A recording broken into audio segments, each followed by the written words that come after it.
Oh, Sky is here. Sky and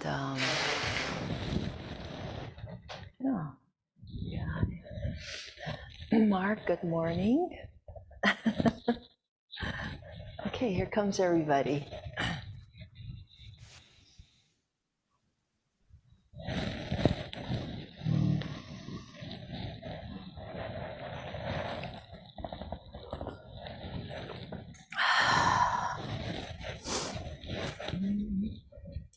All right, it is 11 o'clock.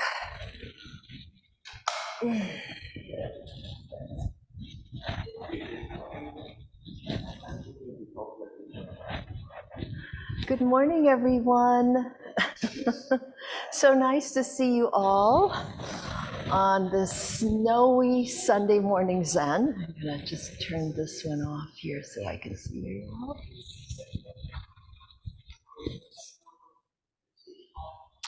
And I'm gonna do one more thing here. Okay, there we go.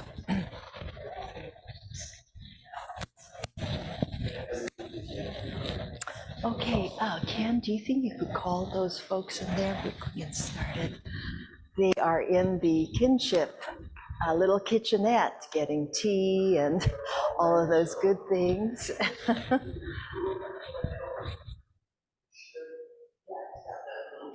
Is that David Driscoll up there? David? No, it's not. Let's see, who's that? Can you hear me okay, by the way? Okay, good.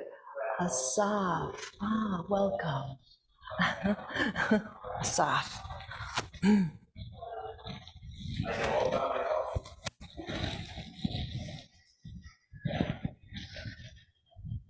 Asaf, where are you from?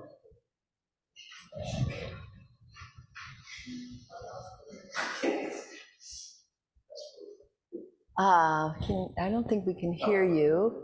Let's see, no. I just asked Asaf, welcome to the Zen Life and Meditation Center. Are you from Chicago? No, okay.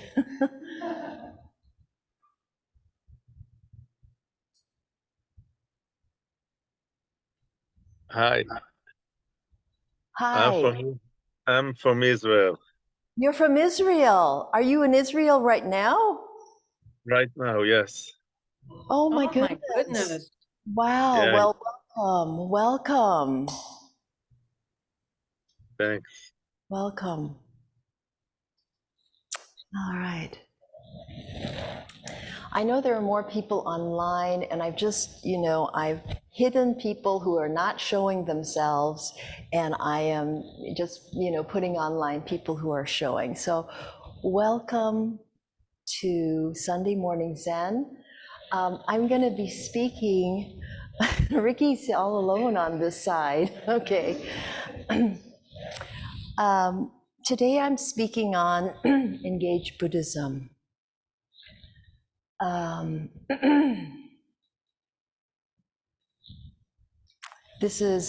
going to begin the conversation with a quote by Shantideva from his Way of the Bodhisattva.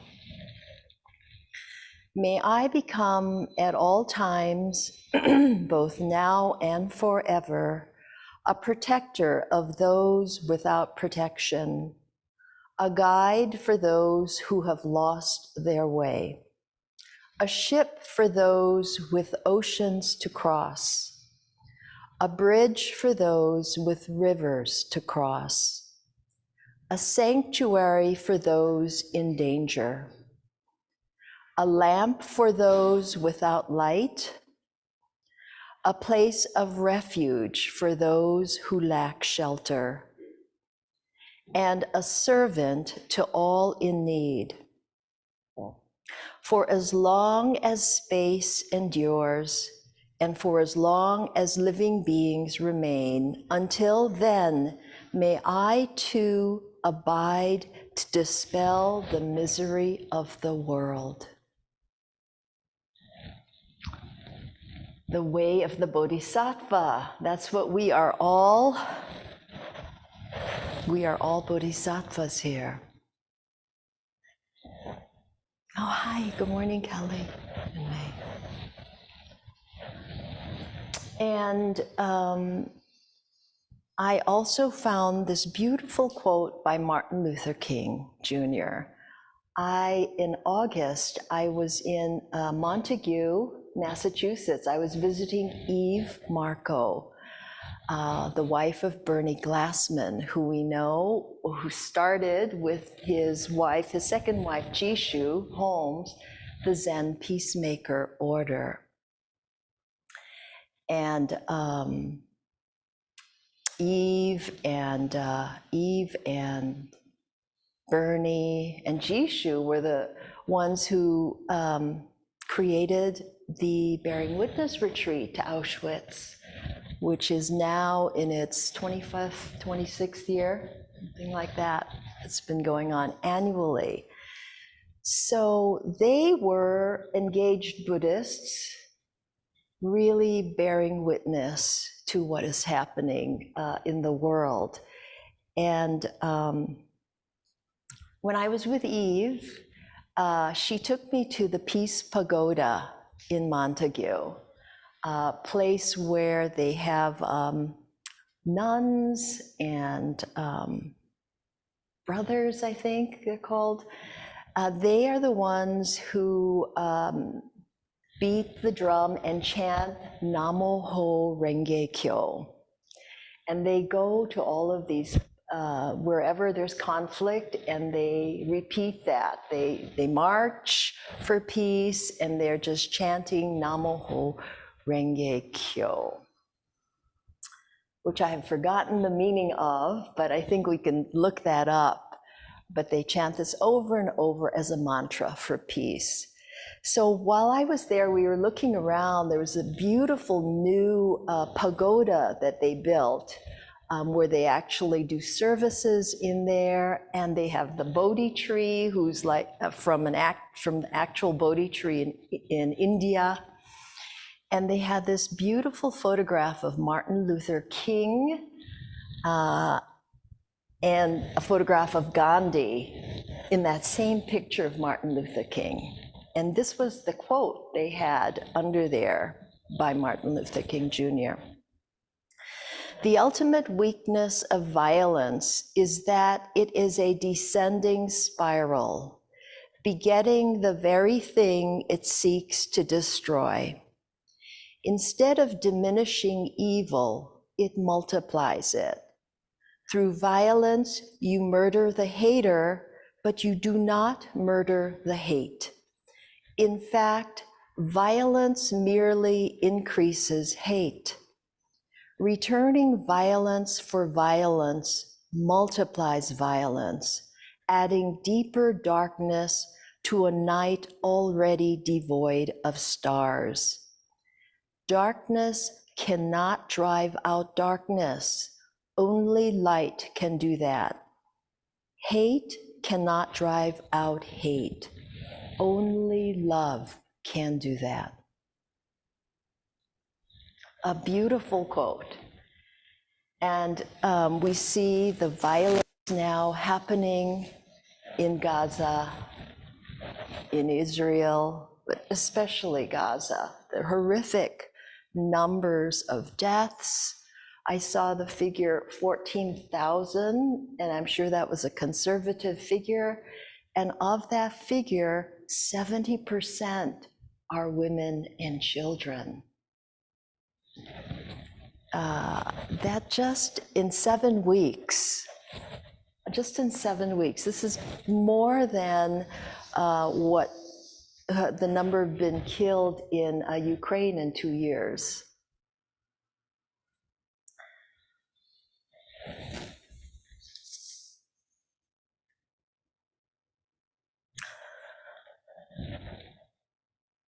So we have a tradition in Buddhism of engaged Buddhism. And what does that mean, engaged Buddhism? I saw this other beautiful quote by Thich Nhat Hanh, because he was very much an engaged Buddhist. And I want to just read this because it's just beautiful. When I was in Vietnam, so many of our villages were being bombed. Along with my monastic brothers and sisters, I had to decide what to do. Should we continue to practice in our monasteries, or should we leave the meditation halls in order to help the people who were suffering under the bombs? After careful reflection, we decided to do both, to go out and help people and to do so in mindfulness. We called it engaged Buddhism. Mindfulness must be engaged. Once there is seeing, there must be acting. We must be aware of the real problems of the world. Then, with mindfulness, we will know what to do and what not to do to be of help. Thich Nhat Hanh. So, I mean, for the most part, I do not look at the news just because, you know, it's upsetting. But for this talk, I'm like, I have to see what's happening. I don't know what's happening there, so I go to the New York Times. And so I have a lot of my information from the New York Times, who I think is doing a good job of reporting what is happening there. And then I wanted to remember, you know, how do we act, right? Because we have precepts that our Zen students study here. Precepts are ways of being. They're not commandments, but they are guidelines in how we live our lives. And Thich Nhat Hanh actually has 14 precepts of engaged Buddhism. And I'm just going to go over the ones that are pertinent for today. What do we do now about, you know, that's the question. What do we do about Gaza? Can we do anything? We live such privileged lives here in the United States, and we are complicit in this. It is our money that is going to help fund bombs. I mean, they have 2,000-pound bombs that can demolish whole apartment buildings and create huge craters in the ground. I mean, I think the estimate is what, 40, 50,000 hurt and injured. The bombs have, you know, disrupted water systems. There's no fuel for desalination. There's a public health crisis there too. Public health humanitarian crisis there. Disease is becoming rampant, diarrhea, because of no water, and mostly for children.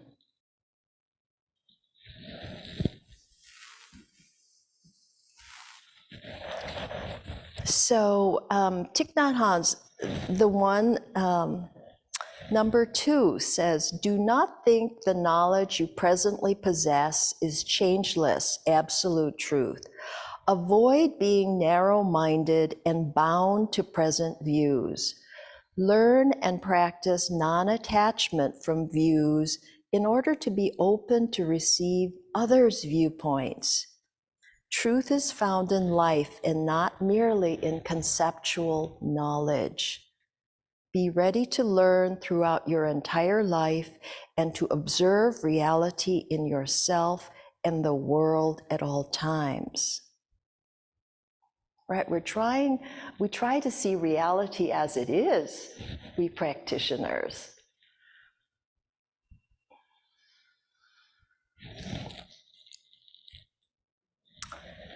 And that also, that being open is that tenet of not knowing, right? The first tenet of not knowing.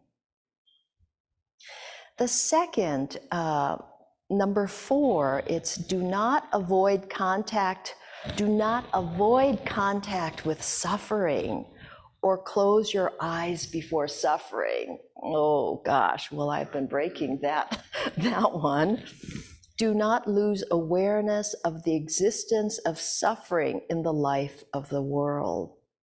Find ways to be with those who are suffering, including personal contact, visits, images, and sounds.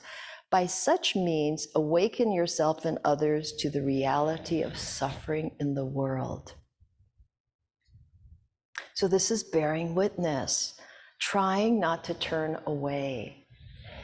And I found another wonderful article by Pema Chodron on transforming your emotions, which is really a kind of like a little primer on how to bear witness to the, unbearable.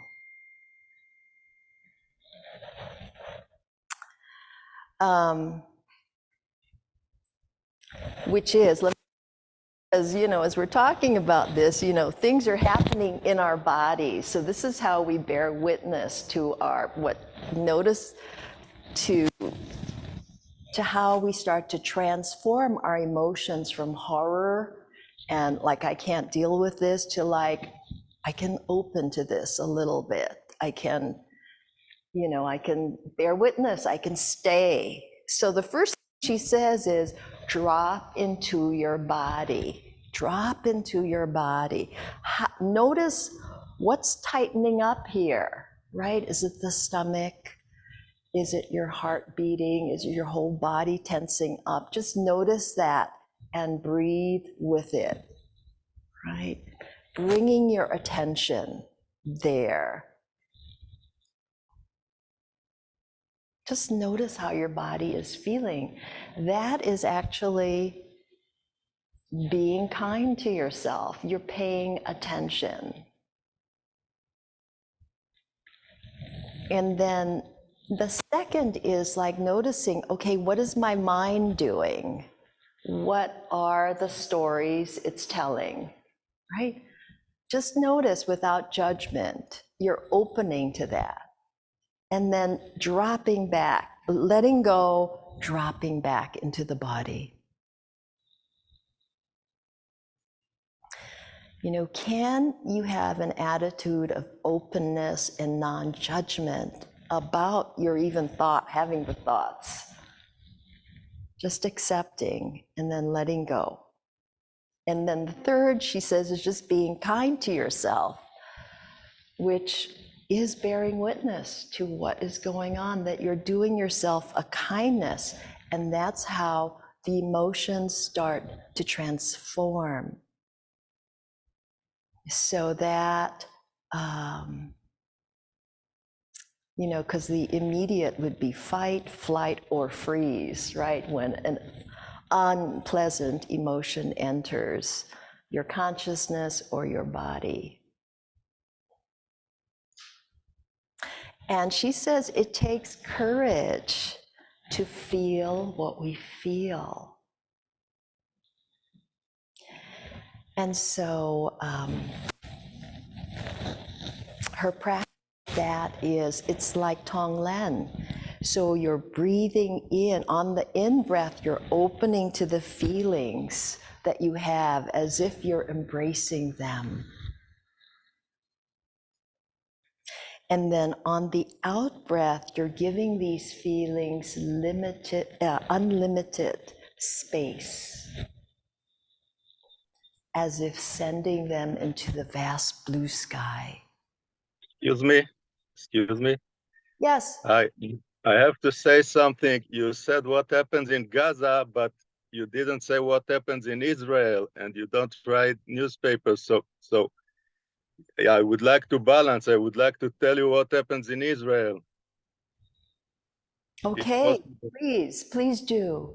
Yeah, before what happened in Gaza, people from Gaza came inside Israel, murdered cruelly 1,400 people in countries, and kidnapped 240 people, innocent people. It's all civilians. There was a big party of 4,000 young people went there, and Hamas came and started shooting them, and they were fleeing in the fields, and Hamas shooted 300 people, and never happened in the history in the last 100 years. Never happened such a thing in even the twin towers in the U.S.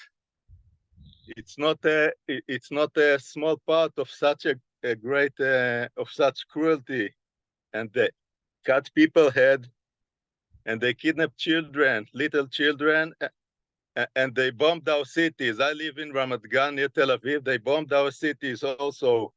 So what would you suggest to? I don't justify any bombing, any killing, not in Gaza, not anywhere. I think it's a wrong concept. I would not even do what my country went to do, because I practice something else. But you need to also say these things. It's not just Gaza. It's also our lives here in Israel are in danger. We are afraid of our lives. We are afraid of the lives of the kidnapped people, of the kidnapped children, of the kidnapped. If you saw, they raped women. They cut their head. It's a cruelty you've never seen in your life. If you see this, you stop. It's not what you see in Gaza. We don't go and cut people's head. We just now Israel has got other boundaries with also enemies. They want to kill us all. So you have to react. You have to do. And Hamas is it's not someone you can make negotiation with. They really want your country. They want to kill you. So if somebody, you sit in the USA and you say it's poor Gaza, it's poor, but you live in the US, and your and we are all interconnected. The responsibility, the blood is on all of our hands, each one of us, not just people in Israel or people in Gaza. On each other, we need to practice more. It means we are too materialistic. We don't practice enough. We all interconnected. This is what Buddhism also says. Yes. And you cannot take side. Also in Buddhism, you cannot say Hamas or Israel, because we are all you cannot take sides. It's not Buddhism what you say. When you, especially Gaza, because there is no Gaza and no Israel. It's just people killing other people. It's not Arabs or not Jewish. It's just people killing other people, no matter which side, it's something forbidden. God said, don't kill. Also for our Arab gods or Jewish gods, all gods said, don't kill. So when you say especially Gaza, I don't agree with you, because I'm afraid of my life here. If there is no, but it's either us or them. So it's more complicated than what you said. When you sit in your safe place. So I don't know what's the answer. We also have in Israel radical people, and they act maybe, but in such situation that you have so many kidnapped people, the families want them back. They cannot sleep, they cannot eat, they cannot do anything. Just wait for their beloved ones. And surely Hamas will kill many of them brutally, surely.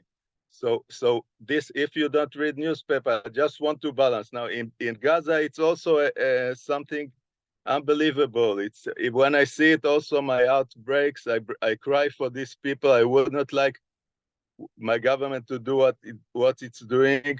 I would, but it's more complicated than saying this.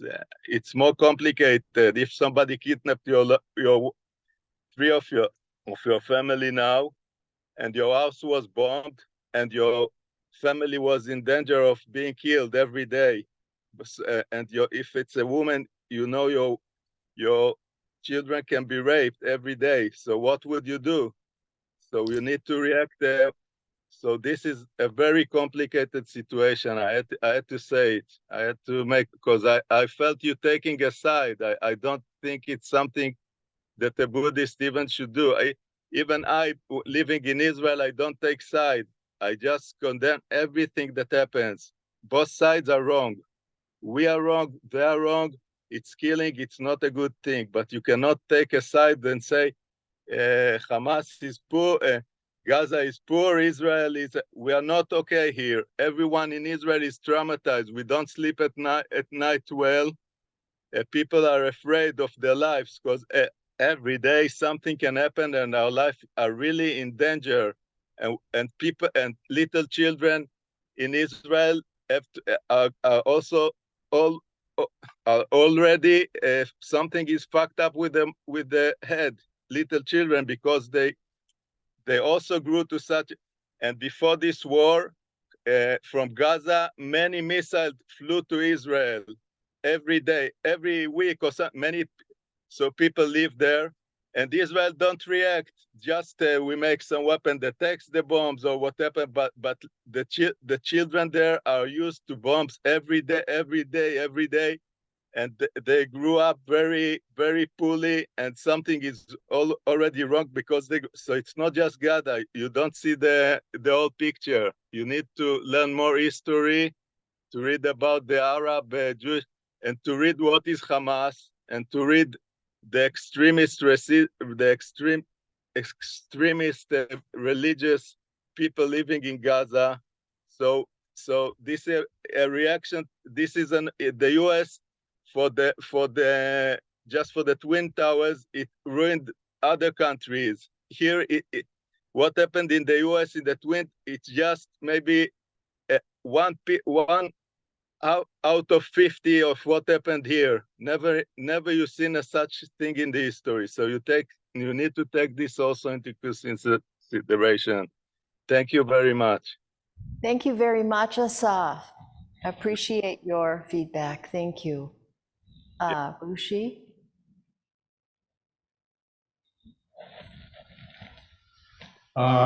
Boy, I hear how traumatized you are in Israel. And I think this is a very complicated issue. Hard to have a discussion about it without taking sides, because actually I think there's no moral equivalency between the Jewish people and Hamas.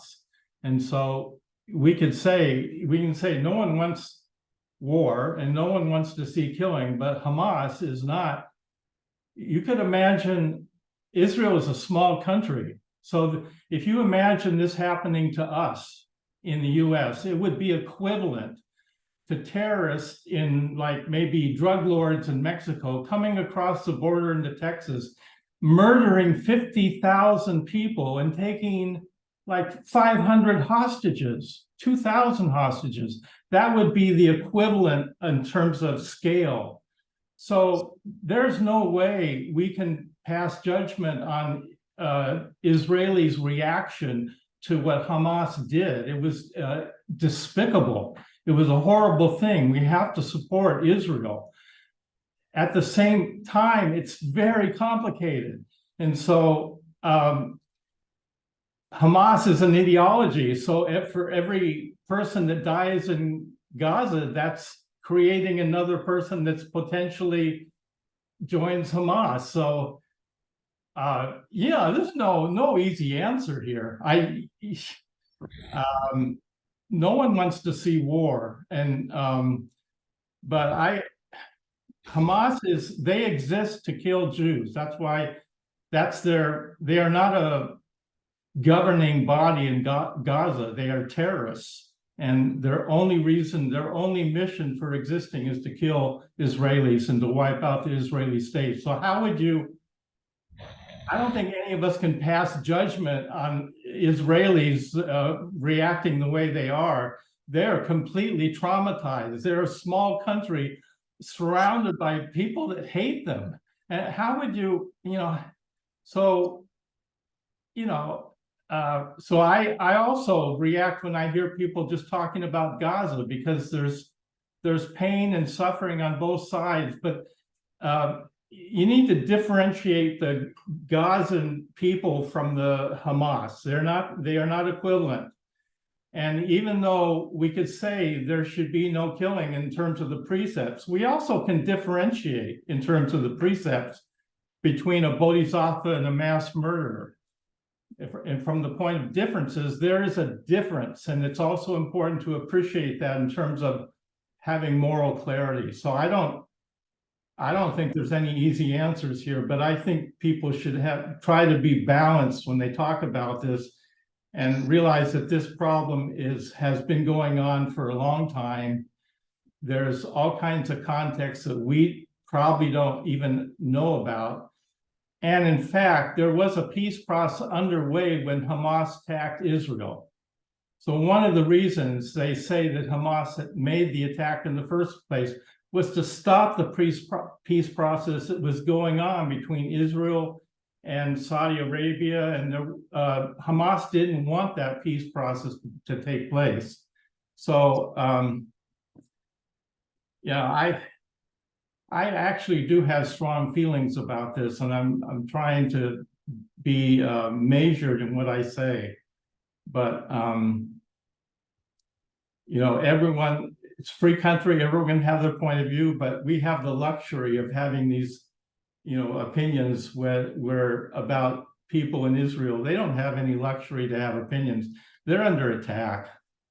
And then all the propaganda that happens from Hamas to turn the world against them, it's a setup. I mean, I really feel sorry for Israel, and I feel sorry for Gazans too, because they're just pawns caught in the middle of this whole thing. So, Saf, I'm so happy you're here and you expressed your viewpoint, and really so sorry for all the trauma that's happening to you and your family.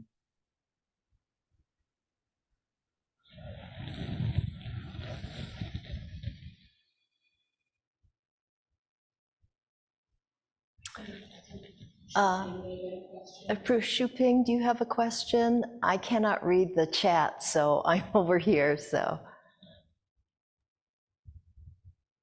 Thank you for Asaf's sharing.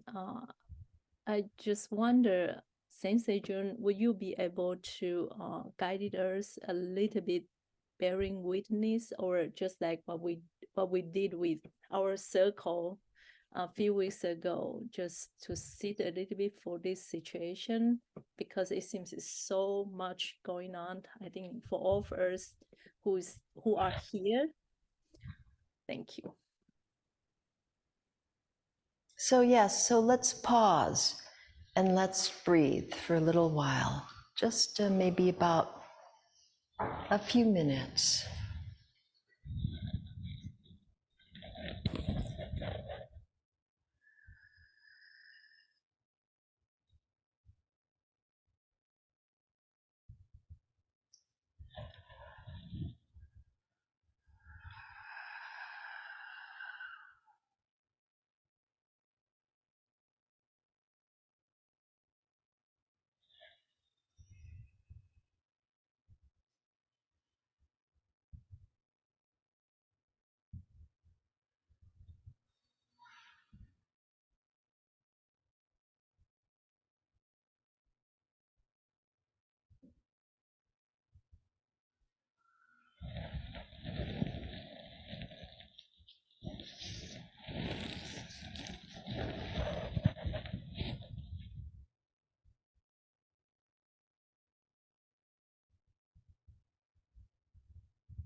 Thank you for that pause.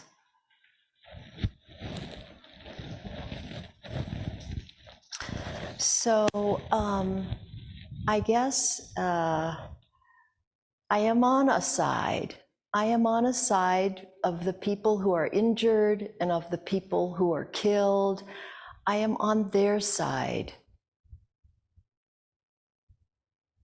And I don't know what exactly to do. I think that's a question that is alive now.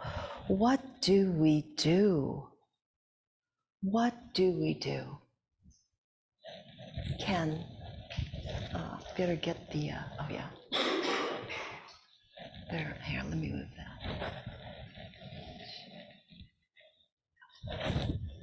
that. I am still deconstructing what I went through during the 5 days I bore witness at Auschwitz. And one of the things I realized, how do you bear witness to something so massive? And one of the things I started to realize was the effect of all of my conditioning. Everything that made me who I am was reacting differently to different things. I went as a Jew, I went as an American, I went as a human, I went as a Buddhist. But a lot of other things came out. The morning we went to the barracks, the children's barracks, and sang lullabies from all over the world. The father in me identified that was me as father. Talking and releasing steam by telling the other members of what I called our pop-up sangha, the people who came from all over the world to bear witness together. You know, like making bad jokes. That's the New Yorker in me, okay? New Yorkers take tragedies and deal with it and process it with bad jokes. I tell people, if you want to play me in poker, when I start telling bad jokes, it means I'm hiding something really deep that I'm not dealing with properly. But one of the things that happened while I was there was I took part in a giant spiral circle with the Zen peacemakers regarding Israel and Gaza. And I reacted very negatively as an American Jew, because here I am, somebody who grew up Jewish, had questions of my faith, joined the Sangha, which I owe my life to, and as well as my wellness. But as an American Jew, this is a koan for me that I just can't even begin to deal with, because I'm active in J Street, which is the group that is the pro-Israel but pro-two-state solution, that gives cover for those to those politicians who are trying to take a middle path, okay, who are trying not to take sides, so that they don't get bombarded by, oh, Israel's right no matter what.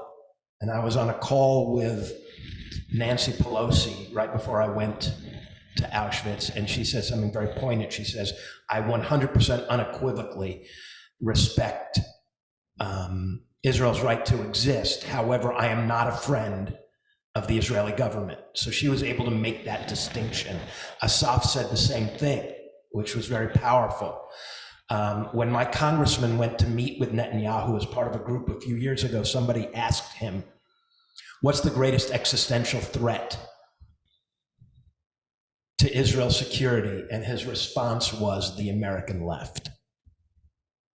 So I feel like a man with no identity here. I feel like I'm trying to support Israel. I'm trying to figure out what to do with the humanitarian suffering on both sides. But perhaps for me, the way to come to grips with it is to understand those parts of me and deal with them. But also to try to come to grips, the old saying, think globally, act locally. What can we do here to help ease the suffering? And it's the suffering of the Gazans and the suffering of people in the West Bank. And it's the suffering of the Israelis. And it's also, to be honest, the suffering of the Jews. Because at Auschwitz, during this war, the fact is Israel probably would not have existed without Auschwitz. There would probably have been no Balfour Declaration establishing the State of Israel in 1948 without this incredible event. And the culpability, it's easy to blame certain people. It's easy to blame Hitler. It's easy to blame the Nazis. But I also blame Franklin Delano Roosevelt, who allowed the SS St. Louis to sink outside of New York Harbor with Jewish refugees. Because if you're Hitler and you see that happen, you're like, pardon my French, but fuck it, nobody wants these people. I'm doing the world a favor, right? And I blame Neville Chamberlain for allowing Sudetenland and Poland and Austria and then France before he got sacked and Churchill came in. So there's plenty of blame across humanity, across the good and the bad guys. So the question becomes, as Buddhists, sort of embracing that identity, what's the process of, I hate to say it, but bearing witness to our bearing witness? How do we do that? And the answer is, I don't know, but I also agree with Asaf that there is no side. The side is it's not even life and death. I mean, just the last point, when you bring up living is better than dying, can we all agree on that? Well, there's a picture of in Auschwitz I of Mengele with his hand like this, and he's dressed to the nines, and he's at the tracks at Auschwitz to Birkenau, where we sat for meditation, and with a simple point of the hand, as people came up, this one gets the tattoo and gets processed. This one just goes right to the crematorium, and that's why there's 2 million missing names in that book. So what's better there? Is there less suffering if you are killed due to a nation following the rules of war versus one where an organization like Hamas is not following the rules of war? And what the hell are the rules of war in the middle of a conflict? I mean, our definitions, our words fail us. So to me, this is a koan with no answer. And believe me, I'm really good at giving the wrong answers to koans, Roshi.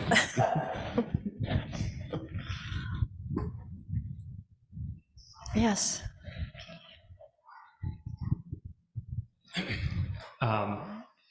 Yeah, I just wanted to say that, I think it's, there's a lot of value in talking about the tragedy in Israel and Gaza, but also, if we're thinking about things we can do, it's also true that some problems are more tractable than others. And it's important to realize that, for instance, they're fairly simple, concrete things that we can do to make the world better in like a variety of areas. For instance, you can donate, money to purchase bed nets for people that can save them from having malaria and save their lives. And so, I think there's value in kind of, coming face to face with these horrible tragedies, but they're not always the location where we actually have the most leverage to do, to produce positive change for the world.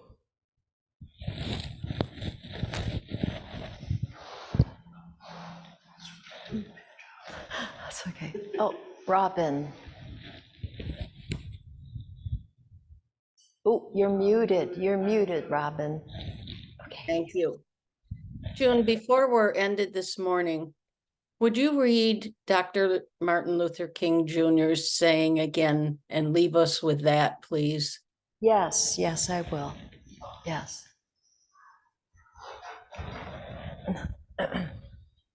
Ken.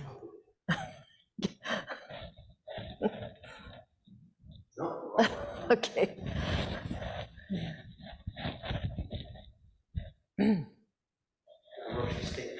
All right.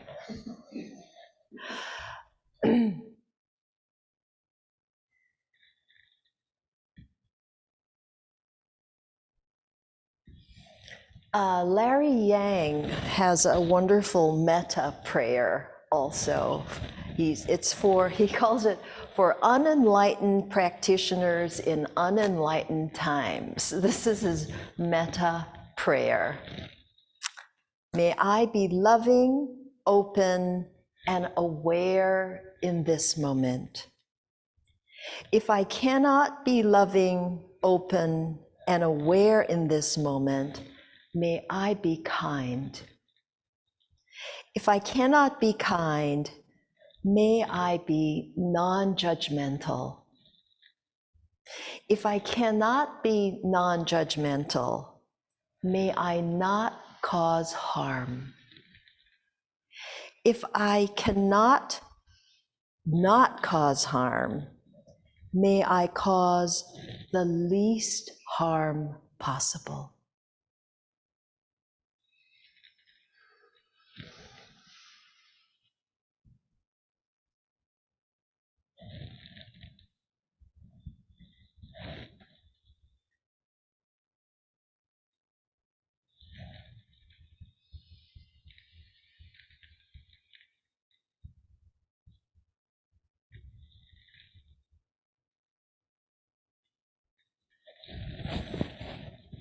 Anyone have any other thoughts, or we have a few minutes left for this?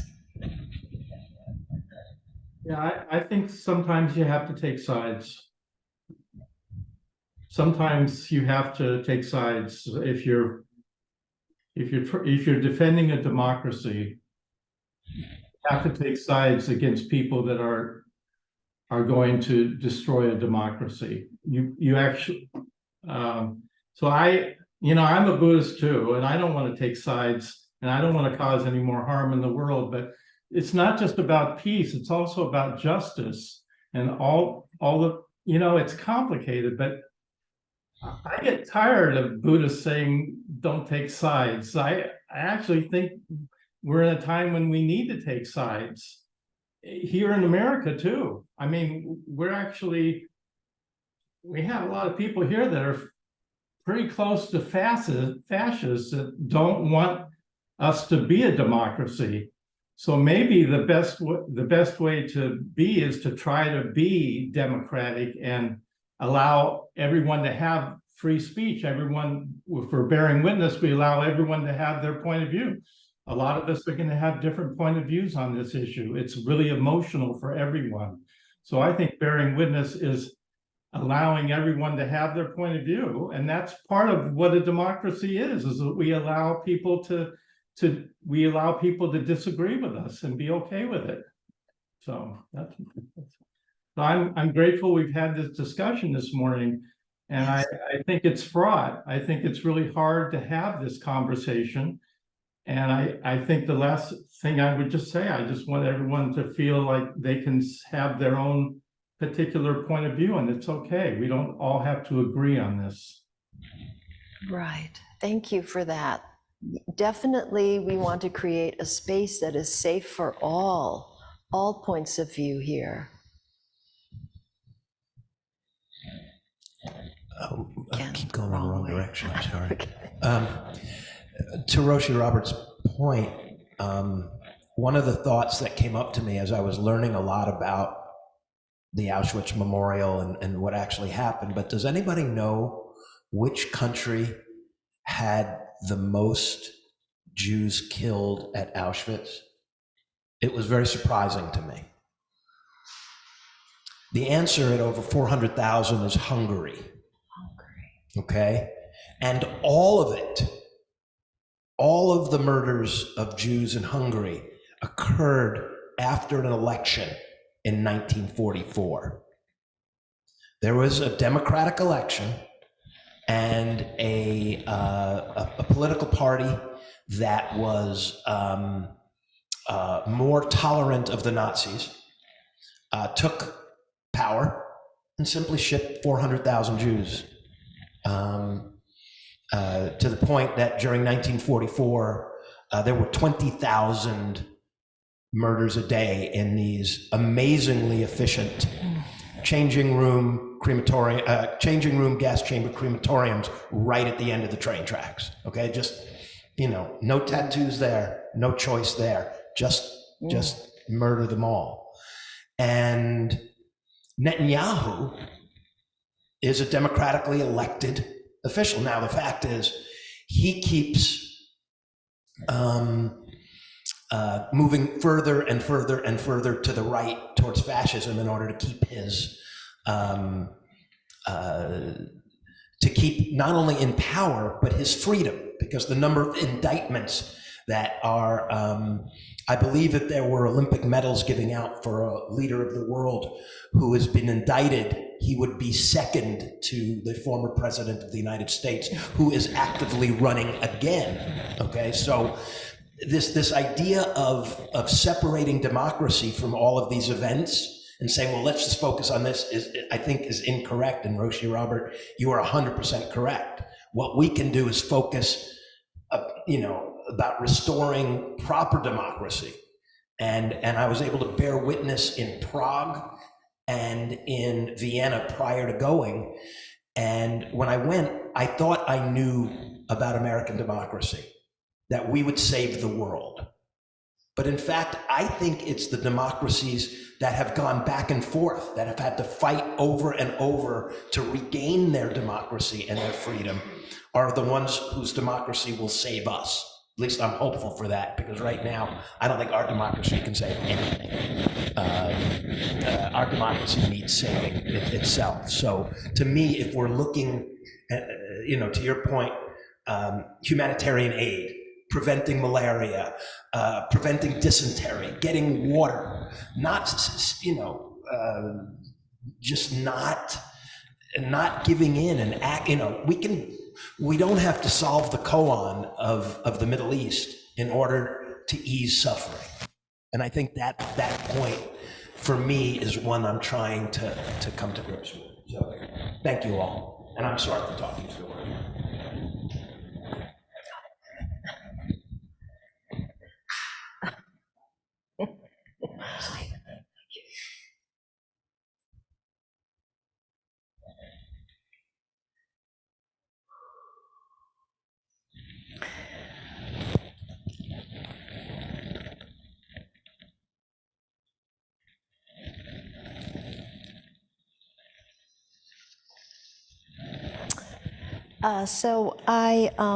There's this story about what happened in Vietnam that a new friend of mine that I met at this Asian American writing retreat in Barrie that he shared. And he said, in Vietnam, during the Vietnam War, it involves the late Venerable Thich Tri Quang, who was an anti-fascist, anti-imperialist activist from South Vietnam.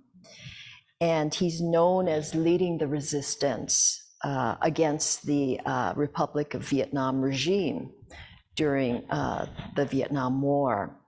He says, this inspiring story comes from old CIA reports, which briefly mentions that Thich Tri Quang turned his monastic sangha into an anti-fascist militia of sorts, but instead of being armed with firearms or blades, he secured a bunch of industrial pesticide sprayers, the ones where you carry a drum of poison on your back, and he filled it with chili peppers and vinegar.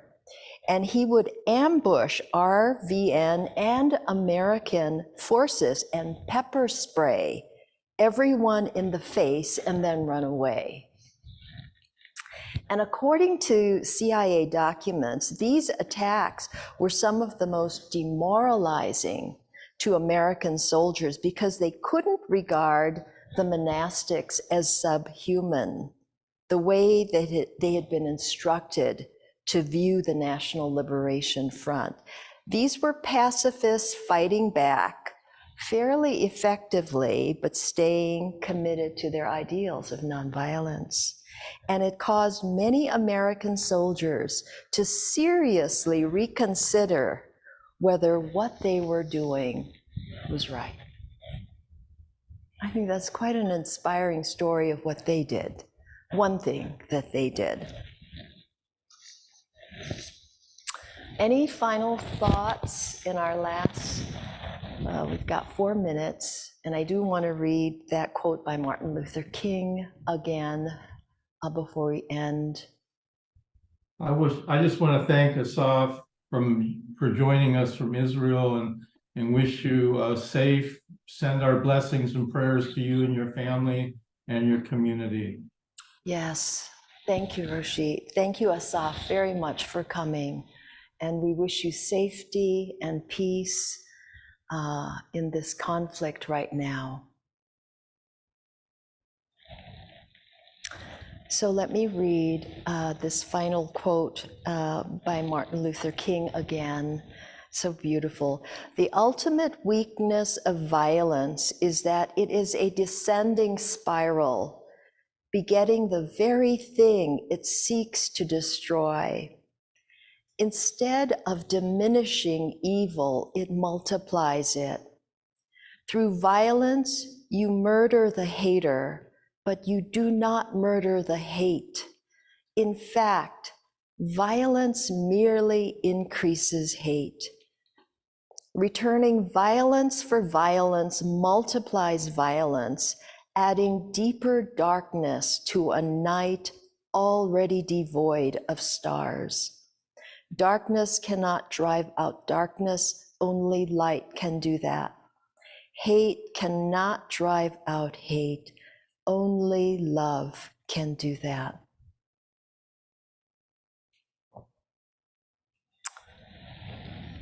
So I think we can pray for peace, that is for sure. Pray for sanity and kindness to prevail, and love to enter where trauma has been rampant for so many people, Israelis and Palestinians. I will read the prayer again, yes. The ultimate weakness of violence is that it is a descending spiral, begetting the very thing it seeks to destroy. Instead of diminishing evil, it multiplies it. Through violence, you murder the hater, but you do not murder the hate. In fact, violence merely increases hate. Returning violence for violence multiplies violence, adding deeper darkness to a night already devoid of stars. Darkness cannot drive out darkness. Only light can do that. Hate cannot drive out hate. Only love can do that.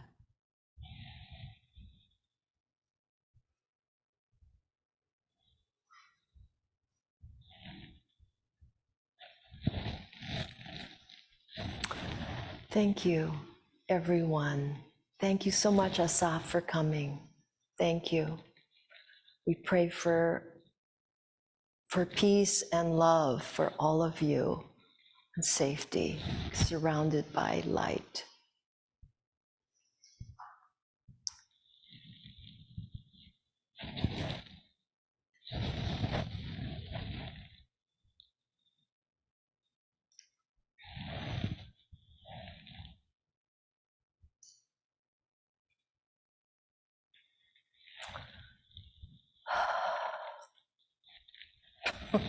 All right. Oh.